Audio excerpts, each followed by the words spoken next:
Brace yourself. Get it passed up anytime now. Collect yourself. Things will never be the same in that sad world.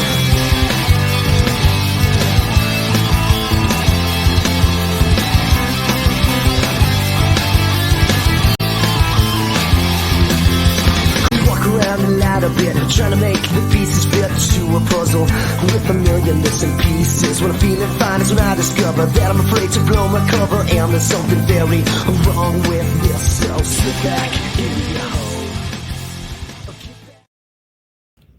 Welcome everybody, good to be with you today. We're continuing our discussion of Plato from the last discussion we had. Remember, we've got this scenario where Adrismelis, Mako, and Benji walk in the room. They see the shoe. Adrismelis and Mako are happy because they recognize the shoe. To recognize the shoe means they see it, their brains, their minds. Plato doesn't speak of the brain, he doesn't know what it is, but he speaks of the mind. Their minds call up all their ideas. They compare what they see to their idea of shoeness. They match. So they recognize the shoe, they understand what's going on, and they're happy. Benji is sad because his idea of shoeness happens to be wrong, and so he doesn't recognize the shoe.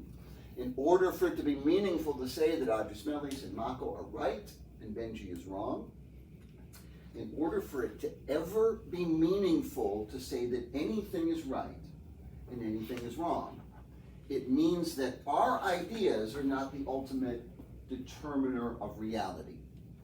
That Adrismelis thinks that's a shoe doesn't make it a shoe. Otherwise, Benji thinking it's not would make it not at the same time. Benji's wrong because beyond our idea of shoeness, says Plato, there is the eternal, perfect, unchanging idea of shoeness. And we use that idea to judge our own ideas, and we use that idea to judge the physical things of the world. That's what it means to say something is right or wrong. The thing about Plato is, as weird as he is, he's not crazy and he's not stupid. And as weird as his ideas are, once you hear them, it's very difficult to refute them. It's very difficult to find where he's wrong, even though he's talking about other realities of the world. Of course, the world is not just as simple as there's an idea of shoeness, therefore there are shoes. There are all sorts of different things. And not all the things in this world are things that you could put in a box, like you could put a shoe in a box. The world is also full of abstracts. Things that are real, but are not physical, not sensible things. Things like knowledge, things like love, things like happiness. And we could just as well describe what's going on here as now they've changed names again to an older version. So they've got Maggie and Soraya are happy, which means not only is the former the idea of shoeness involved, so is the former the idea of happiness. And Omar is not happy, which means he is not connected in some way to the idea of happiness. If it's sensible to say that it's wrong to say Omar is happy. Meanwhile, Emily, is Omar happy? No. Okay. So if Emily says yes, Emily is wrong. If it means something for her to be wrong, then there must be something beyond her idea of happiness that we can use to judge our experience of happiness, which means it's bigger and it's greater and it's more real than our experience of happiness. I know it's hard to wrap our minds about what these ideas or forms actually are, because we say they're not physical realities. The best term we have in English to describe them is spiritual realities. But we also know that's a slippery term that in its details means something a little different to everybody who says it. Nevertheless, that's the best term. But if you want a way to think about what these are like, so I'm not saying this is what they are, but what the ideas are like. The ideas are like infinity stones. In my day in the comics, we called them infinity gems, but the movies say stones, so I'll try to say stones. All right? So there's Thanos. What's Thanos wearing? The Infinity Gauntlet. It's wearing the Infinity Gauntlet. And on the gauntlet, there are 6 stones. What are the 6 stones? Power, mind, space, soul, time, and reality. Yeah, the red one. Between those 6 stones, they give Thanos omnipotence, right? He has total power when he has those 6 stones. So if you want to think about Plato's capital I ideas, Plato's ideas are like infinity stones. So the idea of time is like the time stone. Because what's the time stone in the Marvel universe, right? It doesn't just give him control of time. In a very real sense, the time stone is time in the Marvel universe. Because what does he do with it? Remember when he's battling Vision on the battlefield? It's been a while since I've seen it. And I think the Vision actually beats him somehow temporarily. And am I right? Am I wrong? Yes, you're right. And he taps into the time stone, and it reverses time. He calls do-over, and he undoes. I think Vision got one of the stones from him or something, right? No, the thing, Wanda, because Vision died regardless, but Wanda's still she used that to her advantage, and then she beat Thanos. But then that's when he uses the time stone, and then just reverses. He runs time back, Yeah, and he undoes it. So if we're living in the Marvel universe, our everyday, day-to-day experience of time is nothing compared to the time stone, all right? Compared to the time stone, our experience of time is like a shadow cast on the wall of the time stone. Our experience of time depends on the time stone. Our experience of time taps into the time stone, but the time stone is time. And the reality stone is reality. Our sense of reality is just, is nothing compared. Which the real reality is the stone. Real space is the space stone in the Marvel universe. Plato's world of ideas is like a giant infinity gauntlet. Instead of 6 stones, there are any number of stones. All right? So there's a time stone in Plato's world, and there's a space stone, but there's also an appleness stone, and a horseness stone, and a chairness stone. And the chairness stone is far more real than any individual chair. These chairs will rot away. These chairs answer to the chair stone, right? There's a chair stone in Plato's language. The idea of chairness out there in Plato's better world includes within it everything it could possibly ever mean to be a chair. And our chairs, our apples, but our time and our happiness and our space also are far less real than Plato's ideas, than the stones. And the stones are used to judge and evaluate our experience of passing temporary time and passing temporary apples. We saw the apple that was rotting on the screen last time, and by now it's completely gone. The matter's still around that made up that apple. It's a law of conservation of matter. And when we talk about Democritus, remember every atom in your body has been part of many, many, many, many other beings in the past. But the beings themselves are gone. The apple's gone. The stuff is still here. The matter's still here. But it's totally lost its connection to Plato's apple stone. Or it's totally lost its appleness.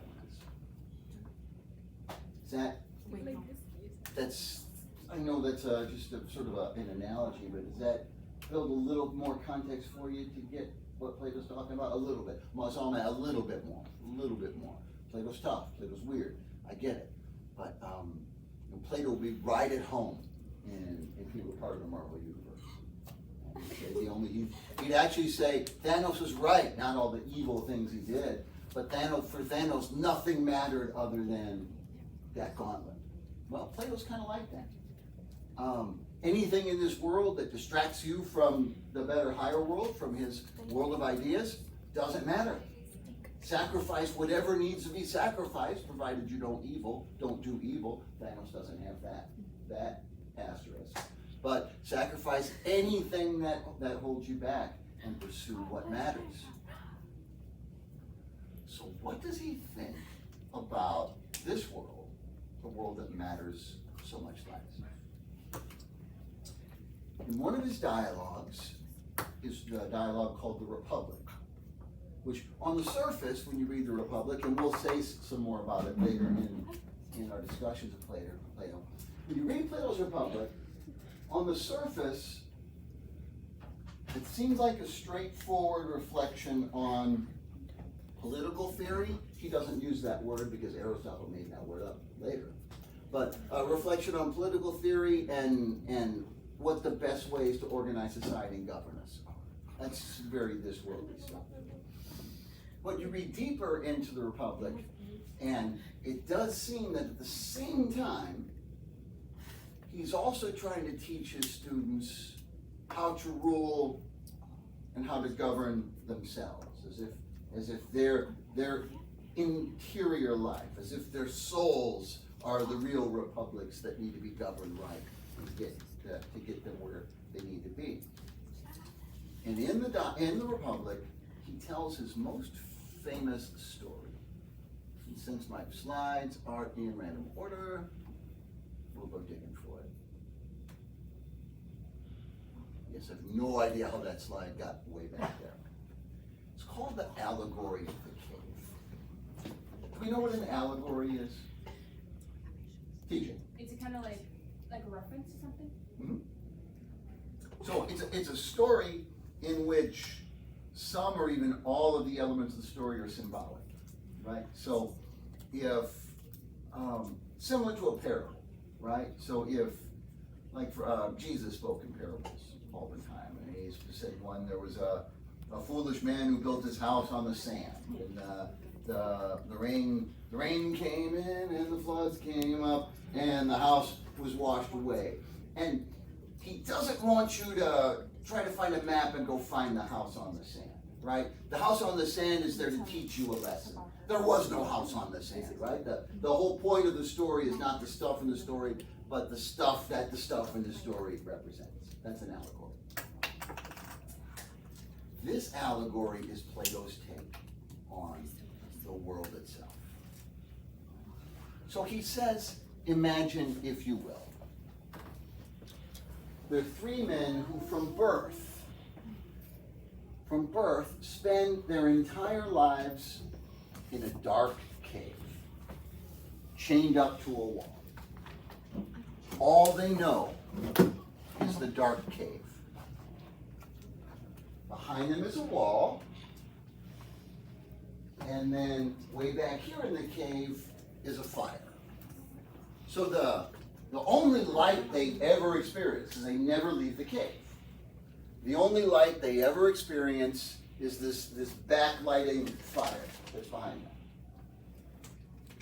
Every day, behind the wall, priests march by, and they hold up these carvings of various things, birds and horses and vases. And because the priests are between the fire and the wall of the cave, all of these items cast shadows on the wall. Which means these shadows dancing on the wall are all these men have ever seen, other than darkness and wall. Which means, as far as these men are concerned, this is reality. These shadows simply are what's real, and are all that's real. This is their world. They don't know of anything else. One day, one of the men breaks free of his chains. slowly makes his way past the fire, up out of the cave, and into the outside world during the daytime. And at first, like when I shut the lights off to play a video and then turn the lights back on, how does that feel for your eyeballs? Painful. It's very painful, right? So imagine you've been in a cave your entire life and you go out in the sun for the first time. It's blinding. It's torturously painful. But slowly, his eyes adjust. And he begins to look around. And all of a sudden, he experiences light like he's never imagined. And color like he's never even imagined. And beauty like he can't ever conceive. Shapes and nature and trees and clouds and animals. And his mind is blown that such beauty, such wonders could actually exist. And he realizes right then and then, oh my goodness, I've been living a lie. And now I am free. And now he's got a choice. He could say, it is awesome to be me. It is awesome to be free. I'm out of here. Screw you guys. I'm going to go enjoy this paradise. To him, to us, what did we say at the beginning? What did Alberto Knox say at the beginning to Sophie? We get used to being alive. We lose our sense of wonder.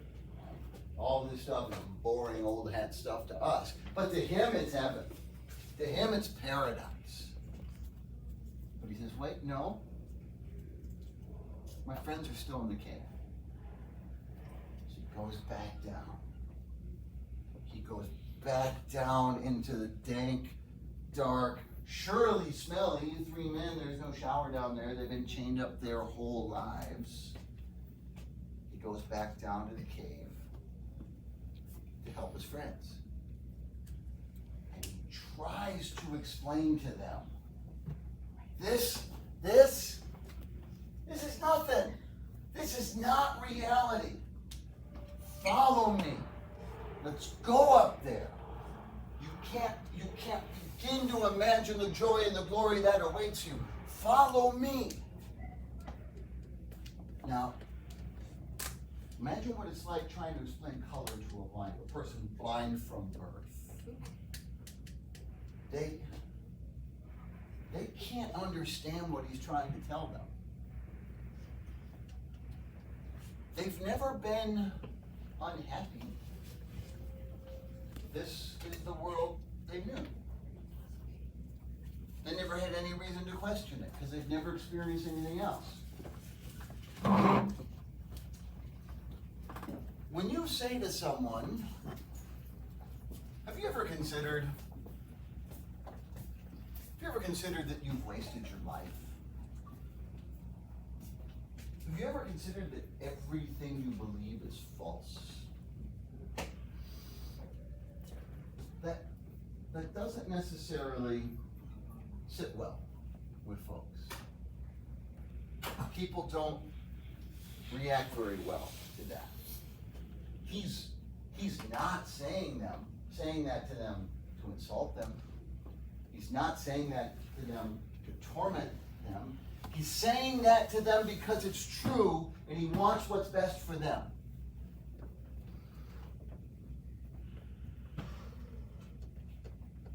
And they rip him to pieces. They kill him right there in the cave. How dare he question what we've always known to be true? And amidst the blood and the guts of their former friend, they settle back in to watch the shadows dance on the wall day after day after day until they finally die. On one level, Allegory allegories usually have multiple levels. They usually mean many different things at the same time. On one hand, who do you think he represents? The man who broke free and wanted to bring everyone else with him. He wanted to open the eyes of everyone else, so they killed him. Gabby's sister. Socrates, yes. On one level, this represents Socrates. Isn't this what Athens did to Socrates for the same reason? But on another level, according to Plato, this is all of us. The shadows on the wall is this world that we live in every day. Because it's this world full of corruptible things that cannot be relied on. This world full of things that change and rot away, that we get so attached to. And according to Plato, that attachment blinds us to the higher, better spiritual reality that Plato is trying to open our eyes to. There are modern day versions of this, and I'll say this, and then we'll break for lunch. And then Benji, if you're watching on the video, break for lunch doesn't matter because I'll just staple the two videos together. But Benji, in a moment, you'll stop and we'll just start over again after lunch.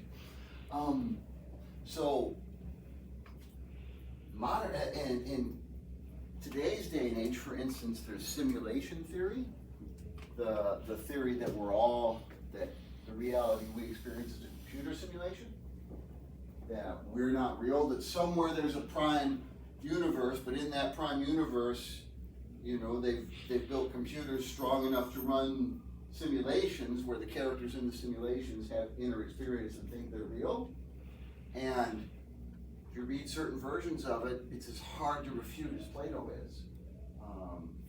If you accept some of its basic premises, I'm not saying that simulation theory is the explanation, or that it was what anything Plato would recognize, but there are strong arguments that we are far more likely to be in a computer simulation than to be in the original universe. Maybe we'll talk about that a little later.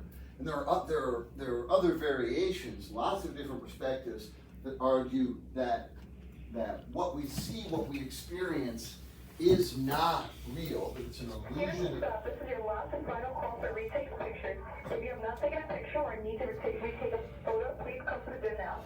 Students and staff, this is your last final call for retakes and pictures. If you have not taken a picture or need to retake a picture, please come down to the bin now. That is an illusion of some kind, and that illusion is preventing us from seeing reality.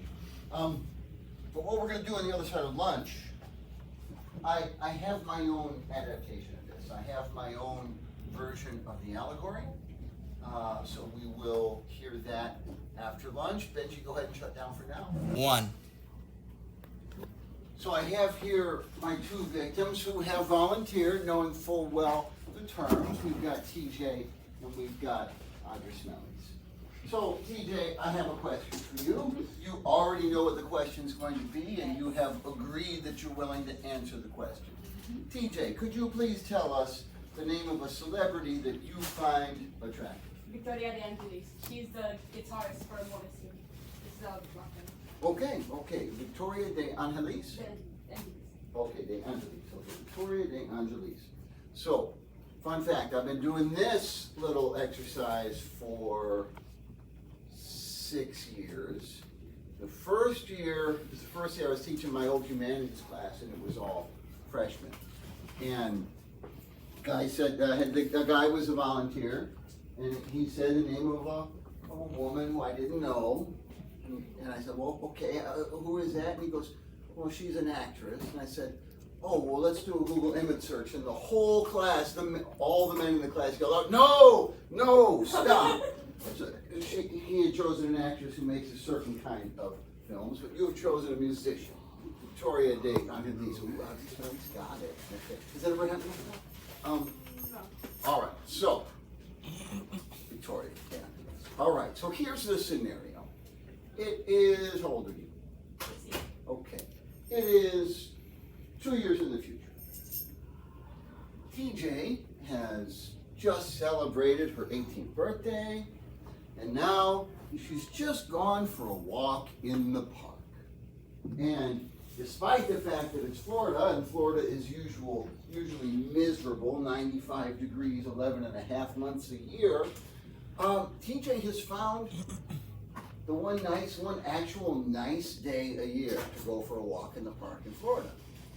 In fact, it's so nice out that she just kind of stops and stands and enjoys the atmosphere of this nice day. Where she stops and stands, there happens to be a brick wall in the park. She's not thinking about the brick wall, and it just happens to be where her face is pointing. When you face the brick wall, okay? Whatever you do, don't turn around during this demonstration. She's just zoned out looking at the wall on this nice day. But I got a couple of surprises for TJ. One, it turns out Victoria de Angelis is also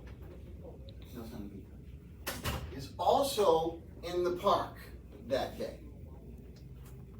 Surprise number two, turns out Victoria de Angelis, you were playing the role of Victoria de Angelis. Victoria de Angelis has also heard of you, TJ. Yes, and she's also always kind of wanted to speak to you. She's excited to meet you. Victoria's in the park, and she happens to notice that there she is, the TJ. And so Victoria starts waving, trying to get your attention. Me? Mm-hmm. Now, keep waving. Oh, I gotta keep Keep waving, yes. I like you get sort of jingle bells while you wave, all right? Now, it just so happens to be, keep waving. Oh, my bad. It just so happens to be that it's the time of the day when the sun is like right there, directly behind Victoria de Angelis. So as Victoria de Angelis is waving, she casts a shadow on the wall. And if Victoria is waving, then of course her shadow is also waving. Continue waving. Now TJ, bless her heart, TJ sees the shadow of Victoria waving on the wall, and she thinks that the shadow is actually Victoria. So she's super stoked, super excited, and she goes up to give Victoria a hug. Go on, going up, going up, going up, going up, going up, going up, bam! She bounces her moron face off the wall, and she backs up, and she doesn't know what just happened to her. All she knows is it hurts a little bit. Her nose is bleeding, she's disoriented, she's in pain. Victoria is like, no, and she starts waving harder. No, TJ, turn around, turn around. No, what did I tell you? The one thing you don't do. She's like, no, no. TJ, I'm over here. TJ, I'm over here. And of course, if Victoria is waving, saying, I'm over here, the shadow is also waving, saying, I'm over here, I'm over here. So TJ goes on in for another hug, and boom! Man, just cracks her skull wide open on the wall. Wow. Goes back to her spot. Third surprise for TJ. Turns out I'm also at the park this day. And I've seen what's happened. And I want to try to help, because dang it, that's the kind of guy I am. I'm helpful and I'm kind, especially to my students. So I say, TJ, hey TJ, it's me, Mr. Childers. You remember me? No, I'm not on the, this wall does not represent the end of the cosmos, all right? So I walk up to you, in your line of sight, you see the real me, and I'm like, TJ, look, here's what's going on. That's not Victoria de Angelis. That's just her shadow. The real Victoria de Angelis is right behind you. All you've got to do is turn around and look at her. you do it and if you think about it. And TJ says, screw you, old man. Oh.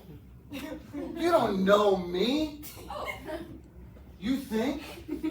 What? You think I'm an idiot? You think I don't know Victoria de Angelis? What gives you the right? What gives you the right to judge me and my choices? You don't know anything. Man, you know what? I hate you. Your class sucked. You're the worst teacher in the history of the world. Why didn't you go die of old age? Hopefully you can make it home before that happens.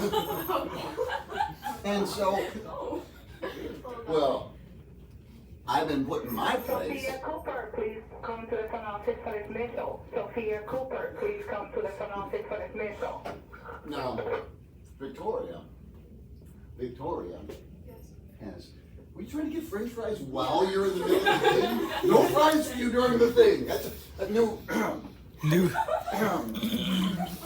No fries during the thing. New rule. So, Victoria has seen all of this. She's seen the cruel and spiteful way that TJ has spoken to the most kind and generous and patient No. and thoughtful and brilliant and young and handsome teacher in the history of the universe. Oh, excuse me. Polite. Non-burping. We should do this thing where the last one to do this had to eat it. You didn't have to do anything to eat, but like your last one to do this, you ate it. Anyway, as I came out the other end, you had to do this. Okay, what were we doing? What were we talking about? Is it algebra? Exercise. So, she's seen the way TJ treated me. Not to mention this bouncing off the wall stuff. And it starts to occur to Victoria that maybe TJ's not all that great. Maybe Victoria just dodged a bullet. So Victoria quietly sneaks away to where the fries are. And TJ, If anyone is not taking their photos at all today, please come down to the gym. Yo, can you slide me If you're one? not taking photos at all and you need to retake your photo, please come down to the gym right now and take your photo. don't slide him out.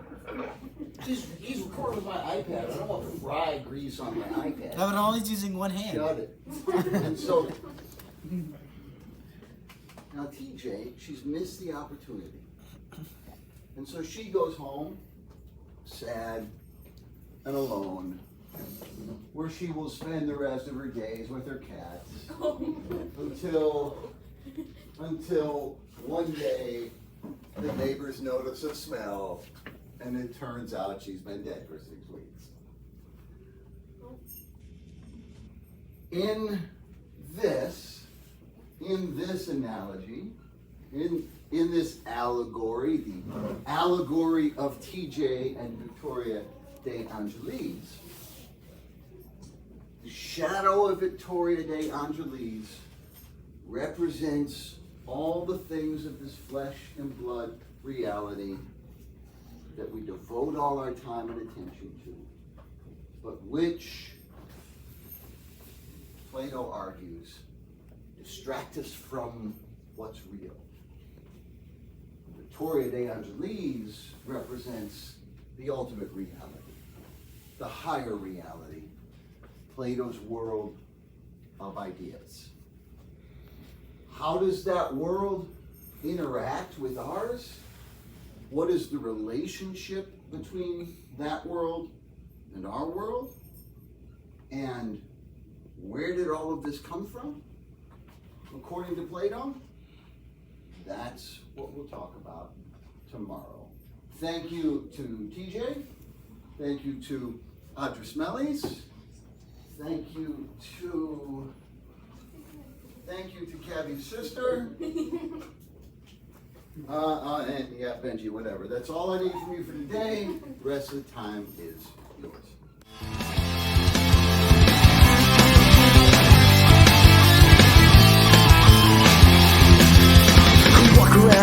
a bit, trying to make the pieces fit to a puzzle with a million missing pieces. When I'm feeling fine is when I discover that I'm afraid to blow my cover, and there's something very wrong with this. So slip back in your hole, or get back in your cave.